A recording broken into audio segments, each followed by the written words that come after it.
वेश्या व्यवसायासाठी थायलंड देशातून आणलेल्या मुलींची खंडणीविरोधी पथक ठाणे शाखा ठाणे शहराकडून सुटका. मसाज पार्लरच्या नावाखाली थायलंड देशातील महिलांना देहविक्रीसाठी तयार करून त्यांच्याकडून एका हॉटेलमध्ये सेक्स रॅकेट चालवणाऱ्या उल्हासनगरच्या हॉटेलचा मॅनेजर कुलदीप उर्फ पंकज सिंग उल्हासनगर यांच्यासह चौघांना ठाणे गुन्हे शाखेच्या खंडणीविरोधी पथकाने अटक केल्याची माहिती सहाय्यक पोलीस आयुक्त शेखर बागडे यांनी बुधवारी दिली. त्यांच्या ताब्यातून 15 मुलींची सुटका करण्यात आली. एक 15 मुली आणून काही वेश्या व्यवसाय उल्हासनगर येथील hotel Sitara lodging and boarding येथे उल्हासनगर येथे चालू आहे. तर त्या बातमीवरनं आमची खंडणीविरोधी पथकातील PI Naresh Pawar, PSI Rathod, API Taramale साहेब तसेच सर्व खंडणीतले इतर सर्व अधिकारी व कर्मचारी यांनी तिथे एक सापळा रचला.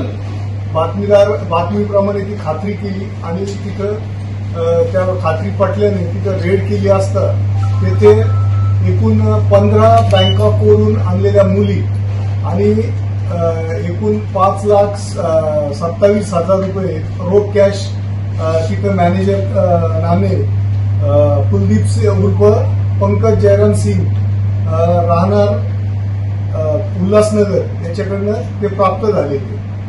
तर यामध्ये तिथला मॅनेजर व तिथले 3 काम करणाऱ्या लोकांना अटक केलेली आहे आणि इतर जे काही अजून म्हणजे ज्या हॉटेलचे मालक कोण आहे, या मुलींना कुणी आणलं, हा सर्व तपास आता या प्रक्रियेनंतर सुरू होणार आहे. सदरची कारवाई माननीय पोलीस आयुक्त श्री डुमरे सर यांच्या मार्गदर्शनाखाली तसेच आमचे joint CP Chavan sir, additional CP Shri Ugale साहेब व DCP साहेब पाटील साहेब यांच्या मार्गदर्शनाखाली सदरची कारवाई पार पडली. टोटल थायलंडच्या मुली आहे या सर्व. तर थायलंडवरनं त्यांनी खास प्रॉसिक्युशनसाठी आणल्याचं प्राथमिक दर्शनी तपासात निष्पन्न झाले.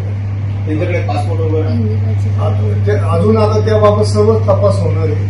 ही आता रेड झालेली आहे. रात्री 1 वाजता ही कायदे प्रोसेस पूर्ण झाली आणि आता यानंतर अटक करून त्यांनी हे सर्व माहिती घेतली जाईल. यामध्ये अजून म्हणजे मॅनेजरला अटक केली आहे. त्याला अटक करून PCR घेऊन यातला मुख्य आरोपी कोण आहे किंवा लॉज मालक कोण आहे, या मुलींना कुणी आणलं होतं, हे सर्व तपास यानंतर होणार. आरोपी एकच आहे का सर? सध्या आता मॅनेजर आणि त्याचे 3 जे वॉर्ड बॉय आहे तिथले अटेंडन्स त्यांना अटक केली. 4 लोक एकूण 4 लोक.